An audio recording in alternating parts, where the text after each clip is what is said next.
morning, good afternoon na pala, tanghali na pala. Shout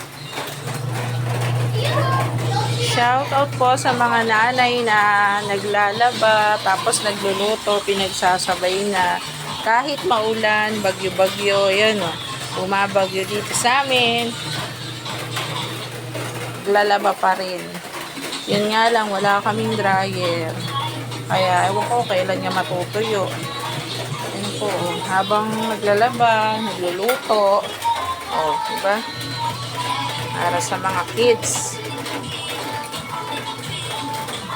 Yan po, yung mga kalat ko. Nagluluto, naglalaba. Yan ang mga, kasi kami naman, lalo na ako, hindi ako magkanda ugaga sa buhay ko. Kami ako ginagawa. Grabe. Sobrang dami talaga.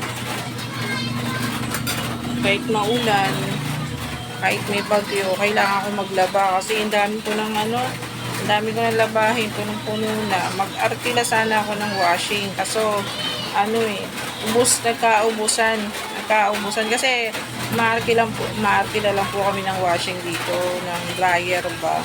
Meron akong washing, pero wala akong dryer. So, pag maulan, nag-aarkila ako ng dryer.